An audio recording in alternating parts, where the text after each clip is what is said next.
کر لیں، پاکستان سے دنیا کے کسی خطے کے اندر چلے جائیں اور 4 دن کے بعد اپنے گھر کے اندر لوٹ آئیں، ہزاروں میل کا فاصلہ طے کر سکتے ہیں۔ لیکن یہ تھوڑا سا غور کیجئے کہ 1400-1500 برس پہلے کیسے انسانوں کی زندگی تھی، سواری کے انتظامات کیا تھے، لیکن ان کے جذبات صادقہ کو دیکھیے۔ امام بخاری رحمۃ اللہ علیہ کے بارے میں آتا ہے کہ جب پتہ چلا کہ کسی آدمی کے پاس حدیث ہے تو امام گئے، جب دیکھا کہ وہ آدمی کھیتوں کے اندر کام کر رہا ہے، امام صاحب جب گئے تو اپنے جانور کو پچکار رہا تھا، بھاگے ہوئے گھوڑے کو اپنی طرف بلا رہا تھا۔ امام رحمت اللہ علیہ نے دیکھا کہ اس آدمی نے ایسے اپنے دامن کو اکٹھا کیا ہوا، جیسے ہم دیہاتی زندگی کے اندر اپنے دامن کے اندر دانے یا کوئی چارہ یا کوئی اور چیز ڈال رکھے، اور جانور کو وہ بلا رہا ہے اپنی طرف، پچکار رہا ہے، اور جب جانور قریب آیا تو جٹ سے اس کی گردن پکڑ لی اور دامن چھوڑا تو اس کے دامن کے اندر کچھ بھی تو نہیں تھا۔ امام بخاری رحمت اللہ علیہ وہاں سے واپس ہو گئے۔ آدمی نے پوچھا کہ بھائی اجنبی ہو، حکم کرو کیسے آنا ہوا؟ امام صاحب کہتے یار کوئی بات نہیں۔ وہ آدمی اصرار کرتا ہے کہ بھائی لمبے سفر سے لگتے ہو، مسافر آدمی ہو، اجنبی ہو، پردیسی ہو، بتاؤ حکم کیا ہے؟ وہ کہتے یار پتہ چلا تھا کہ آپ کے پاس اللہ کے نبی صلی اللہ علیہ وسلم کی کوئی حدیث ہے تو میں اس لیے آیا۔ اس نے کہا ہاں میرے پاس حدیث ہے۔ آپ نے فرمایا کہ نہیں، میں تم سے حدیث نہیں لوں گا، میرا سفر جو بھی تھا کتنا ہی لمبا اور مصیبت والا، مشقت والا، صعوبت والا، دقت والا تھا، میرے پاؤں میں آبلے پڑ گئے، لیکن میں آپ سے حدیث نہیں لوں گا۔ کہ تم ایک جانور کے ساتھ بددیانتی کرتے، یعنی اپنے دامن کو تم نے اکٹھا کیا اس کو دھوکہ دینے کے لیے، تو اب اس دھوکے باز کی حدیث میں لے لوں؟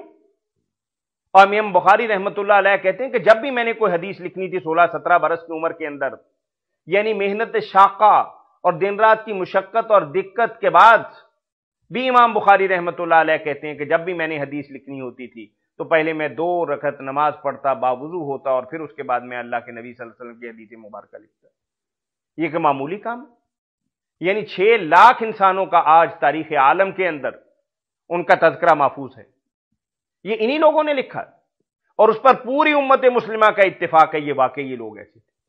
یعنی انہوں نے بتایا کہ یہ آدمی حافظے کے اعتبار سے اچھا نہیں ہے، ذہن کے اعتبار سے دیندار ہے، سمجھدار ہے، ذمہ دار ہے، لیکن کچھ کس کا دماغ جو ہے وہ ڈھیلی ڈالی بات کر جاتا ہے، بعض اوقات بھول جاتا ہے، بعض اوقات کوئی اور بات کر لیتا ہے، تو انہوں نے اس کی حدیثیں نہیں لی۔ تو دیکھیے یہ 7 جرح و تعدیل کے بہت بڑے امام ہیں۔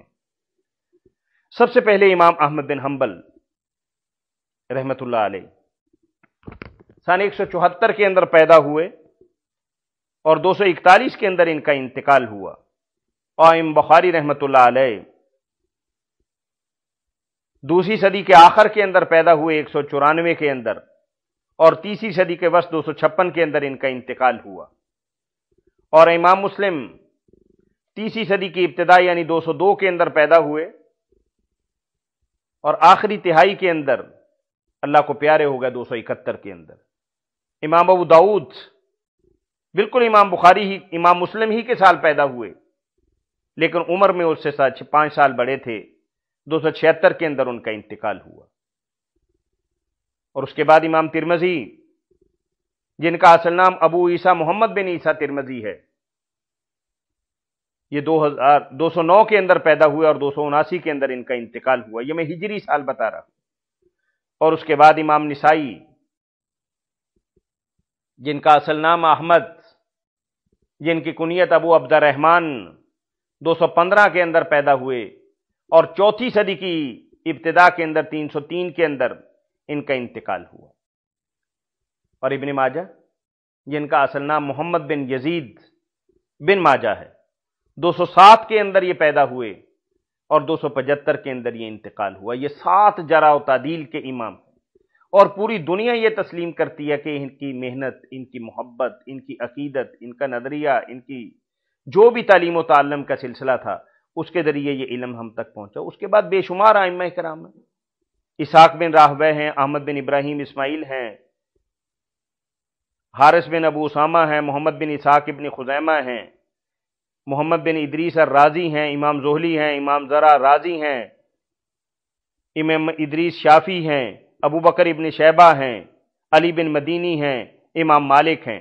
یہ سارے امام ہیں جرح و تعدیل کے، لیکن ان کا درجہ جو ہو پہلے 7 کے بعد آتا ہے۔ تو احادیث کی جو کتابیں ہیں اس کی کچھ تقسیمات ہیں۔ آپ دیکھتے ہیں کہ کسی کتاب کے اوپر لکھا ہوتا ہے کہ جامع ہے،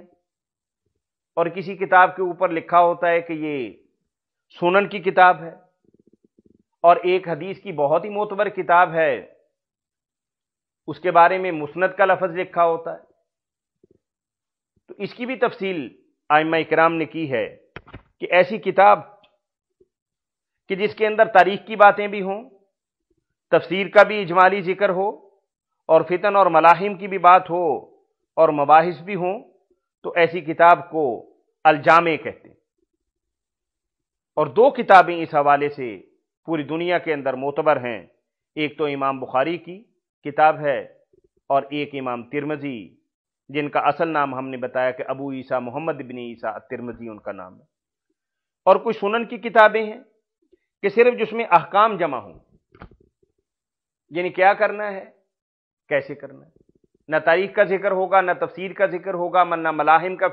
ذکر ہوگا، نہ فتن کی بات ہوگی، نہ اور کوئی مباحث ہوں گے، سنن کا ذکر ہوگا، احکام کی بات ہوگی، جیسے سنن القبریٰ للبیہقی، امام بہقی کی کتاب ہے۔ اور اس کے علاوہ آپ دیکھیں گے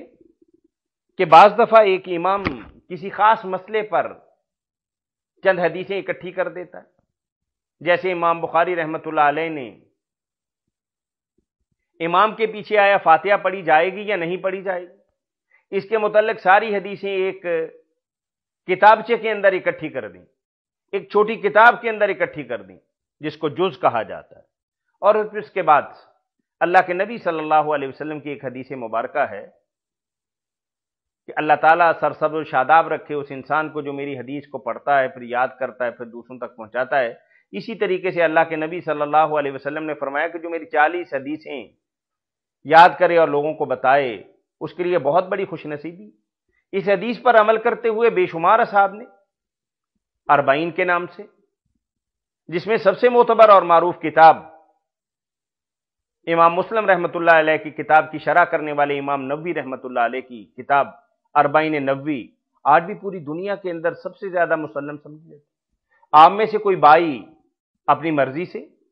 اگر چاہے تو کسی بھی موضوع پر، مثلا والدین کے حقوق کے بارے میں، ہمسائے کے حقوق کے بارے میں، بچوں کی تعلیم و تربیت کے بارے میں، سچ کے بارے میں، یا کسی اور موضوع پر جو بھی اس کو پسند ہے، اس پر اگر 40 حدیثیں اکٹھی کر لیتا ہے اور وہ چھپوا لیتا ہے تو اللہ کے نبی صلی اللہ علیہ وسلم کی اس حدیث مبارکہ کا وہ بھی مصداق ہو سکتا ہے۔ آج بھی آپ یہ کام کر سکتے ہیں کہ مختلف کتابوں میں سے اپنی مرضی کی کسی ایک فن کی، آپ فرض کر لیجئے کہ دعاؤں کے بارے میں کہ اللہ کے نبی صلی اللہ علیہ وسلم کی دعائیں کیا تھی، وہ اکٹھی کر لیں۔ اللہ کے نبی صلی اللہ علیہ وسلم کا بچوں کے ساتھ برتاؤ کیا تھا،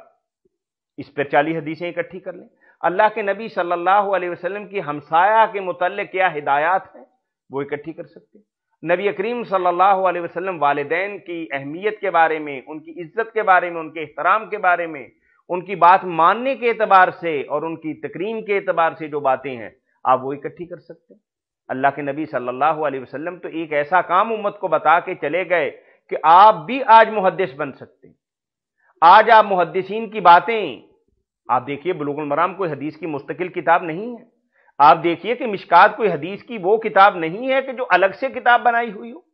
انہوں نے تو وہی حدیثیں جو بخاری کے اندر ہیں، جو مسلم کے اندر ہیں، جو ترمذی کے اندر ہیں، جو ابن ماجہ کے اندر ہیں، جو نسائی کے اندر ہیں، ابو داؤد کے اندر ہیں، جو موطا کے اندر ہیں، دیگر کتابوں کے اندر ہیں، انہوں نے اس کا ایک مجموعہ اپنے حساب سے اکٹھا کر کے آپ کے سامنے پیش کر دیا۔ آپ بھی اسی طریقے سے کوئی نہ کوئی دین کی خدمت کر سکتے ہیں، اس کے اندر کوئی رکاوٹ والی بات نہیں، نہ کوئی پریشانی والی بات ہے۔ تو اس کے ساتھ ساتھ آپ کو یہ بتاتے چلیں کہ اس وقت مختلف کتابوں کے اندر جو حدیثیں پائی جاتی ہیں، تو جیسا کہ ہم نے عرض کیا تھا کہ بخاری کے اندر 9082 حدیثیں ٹوٹل ہیں، اور اس میں سے 6000 کے لگ بھگ وہ حدیثیں ہیں کہ جو تکرار کے ساتھ یعنی کسی ایک ٹکڑے کو کسی ایک استدلال کے لیے، اپنی بات کی وضاحت کرنے کے لیے، یا کسی بطور نوٹ وہ روایت بیان کی ہے، اگر ان سب کو نکال دیا جائے اور ان حدیثوں کو اگر بالجملہ اکٹھا کیا جائے تو ان کی ٹوٹل تعداد، جیسا کہ میں نے پرسوں عرض کیا تھا، کہ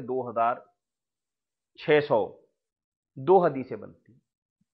اور امام مسلم رحمۃ اللہ علیہ کی کتاب کے اندر 4000 حدیثیں۔ اور آپ دیکھیے کہ امام مسلم رحمۃ اللہ علیہ نے جب اپنی کتاب لکھی تو امام بخاری کی نقل نہیں کی۔ امام بخاری نے اپنی کتاب کی ابتدا ایک باب سے کر دی کہ یہاں سے کتاب شروع ہوگی، لیکن امام مسلم رحمۃ اللہ علیہ نے ایک بہت خوبصورت کام کیا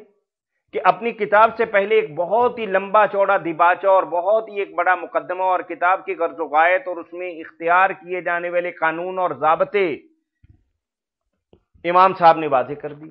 اور اس کی تبویب بھی کر دی، اور اس کے سارے معاملات جو ہیں وہ قوم اور امت کے سامنے پیش کر دی۔ تو اسی طریقے سے ہم یہ بتاتے تھے کہ بے شمار کتابیں ہیں، اور وہ حدیث کی تقسیمات بھی ہم بتا چکے کہ حدیث کی 2-3 تقسیمات ہیں جو آپ لوگ جانتے ہیں۔ اب میں 4-5 حدیثیں آپ کے سامنے ایسی بیان کروں گا کہ جس کے بارے میں ہماری قوم کا یہ نظریہ ہے کہ یہ حدیثیں صحیح ہیں، لیکن آپ دیکھیے کہ زبان زد عام حدیثیں جو ہیں وہ اب اللہ تعالیٰ کا کتنا کرم اور فضل اور احسان ہو گیا کہ امت نے کھرے اور کھوٹے کو، سچ اور جھوٹ کو، طاقت اور کمزور کو، ہر چیز کو الگ الگ کر کے بتا دیا کہ یہ کتاب ہے کہ جس کے اندر کو 5-4 مثالیں دی ہوئی ہیں کہ الاحادیث الضعیفۃ والموضوع، یعنی ضعیف حدیثیں اور موضوع حدیثیں۔ میں نے اس میں عرض کیا تھا کہ امام البانی رحمۃ اللہ علیہ کی وہ کتاب تو آپ کی نظر کے اندر ہوگی، جو 2 کتابیں ان کی مسلمہ ہیں اس وقت پوری دنیا کے اندر وہ شہرت دوام حاصل کر چکی ہیں، سلسلۃ الاحادیث الضعیفۃ والموضوع،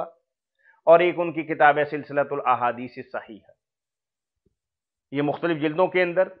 اور پوری انہوں نے ایک حدیث بیان کر کے اس کے نیچے لکھ دیا کہ اس کو ہم اس لیے کہتے ہیں کہ یہ حدیث جو ہے یہ کمزور ہے، اور یہ ہم اس لیے بتاتے ہیں کہ یہ ضعف ہے، اور ضعف کی وجہ بھی بیان کرتے ہیں۔ چلیے دیکھیے کہ ایک بہت بڑی حدیث ہے کہ عمومی طور پر پیش کی جاتی ہے کہ حضرت معاذ بن جبل رضی اللہ تعالیٰ عنہ کے حوالے سے کہ ان النبی صلی اللہ علیہ وسلم حین بعثہ الی الیمن قال له کیف تقضی اذا عرض علیک قضاء، یعنی اگر آپ کے سامنے کوئی معاملہ آئے تو معاذ تم کیسے فیصلہ کرو گے؟ قال اقضی بما فی کتاب اللہ، بھی اللہ کی کتاب کو دیکھوں گا۔ قال فإن لم یکن فی کتاب اللہ، اگر اللہ کی کتاب میں وہ معاملے کا ترجمہ یا تفسیر یا اس کی وضاحت یا اس کی مثال یا آپ کی رہنمائی نہ ہو تو پھر تم کیا کرو گے؟ تو حضرت معاذ کہتے ہیں قال بسنت رسول اللہ، نبی کریم صلی اللہ علیہ وسلم کی اسوہ مبارکہ سے۔ المختصر اس حدیث کے بارے میں امام البانی رحمۃ اللہ علیہ فرماتے ہیں کہ یہ حدیث ضعیف ہے، منکر ہے، تفصیل کے لیے ملاحظہ ہو سلسلۃ الاحادیث الضعیفۃ والموضوع، اور حدیث کا انہوں نے نمبر دیا ہے 881، یعنی 881 نمبری حدیث۔ اور ایک حدیث بہت ہی زیادہ پیش کی جاتی ہے کہ اختلاف امتی رحمہ، یعنی ہم نے ایک دین کو مذاق بنا لیا، ڈنگ بنا لیا کہ جہاں 2 آدمی جھگڑا کر رہے ہیں تو ہم یہ کہنے لگ جاتے ہیں کہ یار اس سے تو علم پھیلتا ہے، علم پھیلنا چاہیے، لیکن علم کے حوالے سے، دین کے حوالے سے 2 رائے نہیں ہونی چاہیے بنیادی طور پر دین کے بارے میں۔ اب یہ حدیث پیش کی جاتی ہے کہ یہ حدیث ہے کہ اختلاف امتی رحمہ، اس کے بارے میں بھی یہ بات ہے کہ یہ سلسلہ حدیث ضعیفہ کے اندر 57 نمبر حدیث ہے، اس کی کوئی بنیاد ہی نہیں، بالکل بے اصل حدیث ہے، یعنی ضعیف تو بہت دور کی بات ہے۔ اور ایک حدیث بیان کی جاتی ہے کہ اصحابی کالنجوم بأیہم اقتدیتم اہتدیتم، میرے صحابہ ستاروں کی مانند ہیں۔ یہ حدیث موضوع ہے، من گڑت ہے، جعلی ہے، اس کی کوئی اصل نہیں، اس کی کوئی سند نہیں، یہ 62 نمبر حدیث، اور اس کے علاوہ کچھ اور بھی حدیثیں ہیں۔ تو الحمدللہ اس وقت امت مسلمہ نے بہت بڑا کام کر دیا، آپ کے لیے اللہ تعالیٰ نے بہت آسانی کر دی کہ پکا پکایا بنا بنایا ایک گلدستہ احادیث صحیحہ کی شکل کے اندر، احادیث ضعیفہ اور موضوعہ کی شکل کے اندر آپ کے سامنے ہے، تو اس کے مطابق اپنی زندگی کو اپنانا چاہیے، اور ہمارا دین کا کام کرنے والوں کو خاص طور پر ضعیف حدیثیں اور من گڑت حدیثیں اور اس طرح کی باتوں سے احتراز کرنا چاہیے۔ دعا ہے کہ اللہ تعالی ہمیں صراط مستقیم پر عمل کرنے کی توفیق عنایت فرمائے۔ وآخر دعوانا ان الحمد للہ رب